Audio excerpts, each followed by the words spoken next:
High सबैजनालाई नमस्कार। आज चाहिँ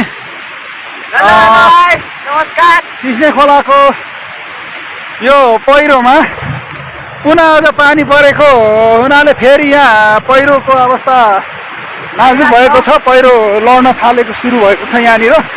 यसमा चाहिँ अब यो लोकमार्गको अवस्था हेर्नुहोस्, यस्तो यो सबै अहिले पहिरो झर्न थाल्यो। अहिले मुस्किलले गाडी तार्यौँ, एउटा गाडी तारेर उहाँ पर जाँदैछ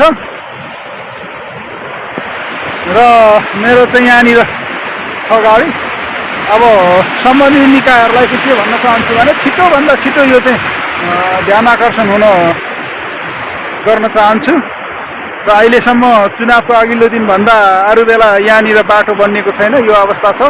यहाँनिर पुरै यो पहिरोले सबै आज थोरै पानी पर्दा केही 15 मिनट जति आसिना र पानी परेको बेला पुरै यो पहिरोहरू होइनाहरू लड्न थालेको अवस्था छ।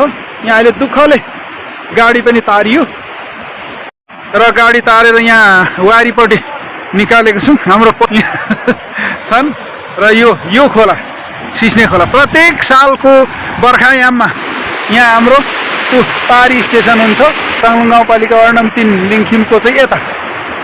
यो कुनै पनि अवस्था बिचमा चाहिँ छिर्ने अवस्था हुँदैन र आज 10-15 मिनट पानी पर्नु साथ यहाँनिर अवस्था यस्तो भएको जानकारी गराउन चाहन्छु।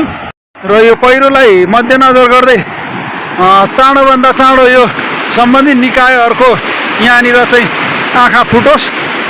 धेरै पटक मैले कुरो मौखिक रूपमा, अनौपचारिक रूपमा, औपचारिक रूपमा मैले जानकारी गराउँदा पनि कसैले मन लगाएर ध्यान लगाएर यहाँनिर मध्यनजर लगाइदिएको अवस्था छैन।